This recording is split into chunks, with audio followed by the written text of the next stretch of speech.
Aldi. You've probably heard of it. You've probably been in it. You may have thought you were stumbling through a low-income neighborhood's hospital cafeteria, but no, that's Aldi. It's a common mistake. Aldi has been serving up items that make you go, yeah, okay, that's what I'm looking for, I think. Since its inception in 1946, all the way over in Germany. Aldi is a company that needed the Iron Curtain to fall in order to expand.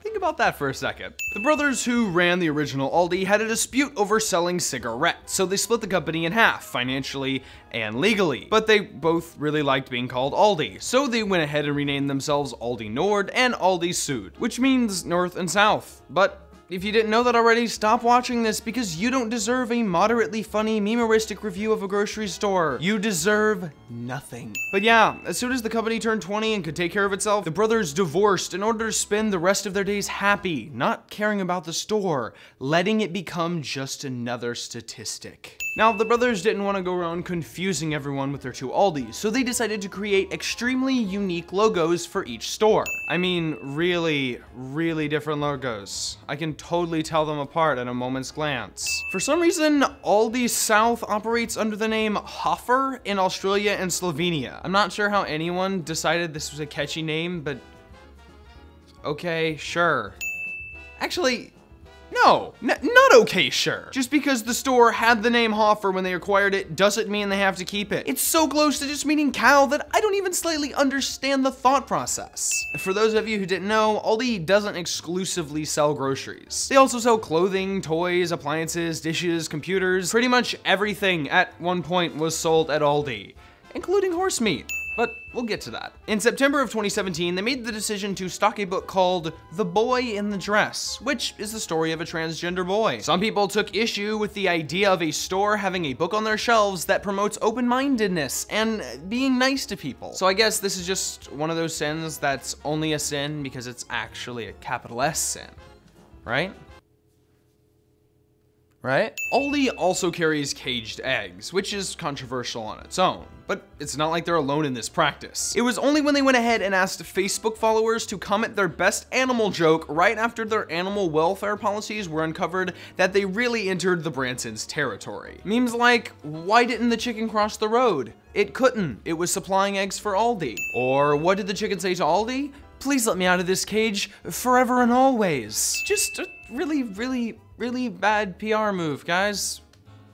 It's dumb. Now, it can't really be said that it's too surprising Aldi carries caged eggs when you realize that they essentially carry caged people. See, their stores are set up with turnstiles and metal gates designed to keep the customer moving in an orderly fashion from one end of the store to the other. Get it? It's a good joke, right? Awesome. They do this thing where instead of providing cart corrals, they force you to put a quarter into a cart slot in order to use it. Carts are a simple concept, basket on wheels. Once you add that slot, you're basically asking for a Terminator-esque world to begin. When you put the quarter in the slot, you can unchain the cart and use it. Because they keep their carts chained together. That's normal, right? Like when you just casually keep items chained up in your house. That's totally what a normal person does. Also, you sometimes get your cart switched out at the checkout line, so that means you may never see that mint Vermont 2008 ever again. 2013 found Aldi in the middle of a horse meat scandal.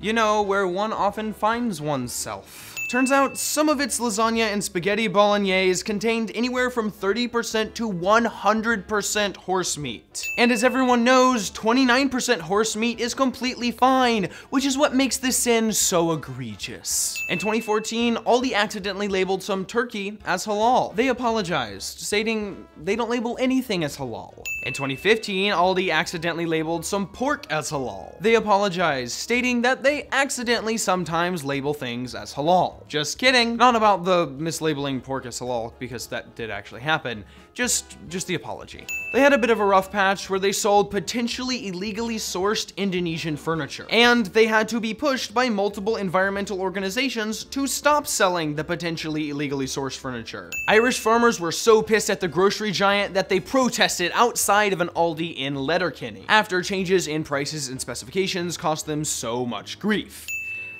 Not that it takes that much to piss off an Irish farmer. When you shop at Aldi, you have to pay for your own bags. Paper, plastic, canvas, you're responsible. It's supposed to encourage you to use reusable bags. But all it does is